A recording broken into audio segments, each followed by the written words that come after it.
नमस्कार दोस्तों, मैं रेणु धुरिया स्वागत करती हूँ अपने यूट्यूब चैनल में। आज मैं आप सबको बहुत सुंदर हवन गीत लेकर आई हूँ। आशा करती हूँ आप सबको अच्छा लगेगा और कैसा लगा कमेंट बॉक्स में बताना।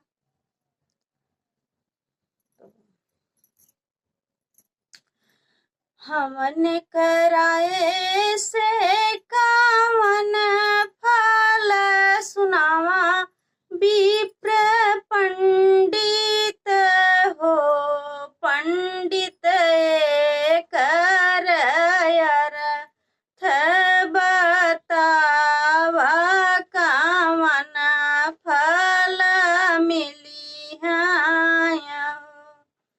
हवन कराए से है फल सुना, रानी रुख मीड़ हो रानी धुआना जो लगी है आकसवाई है, फल मिली है हो रानी धुआना जो लगी है आकसवाई है, फल मिली है हो।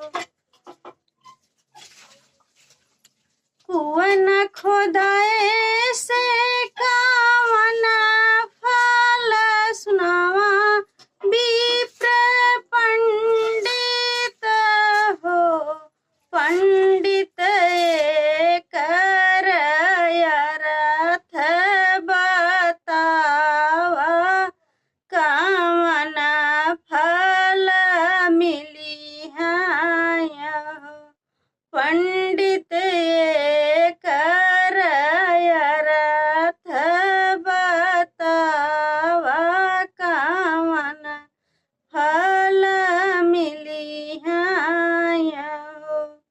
कुआं खोदाए से है फल सुना, रानी रुख मीड़े हो रानी गौआ जो पी है, ठंडा पनी आई है, फल मिली है हो रानी गौआ जो पी है, ठंडा पनी आई है, फल मिली है हो।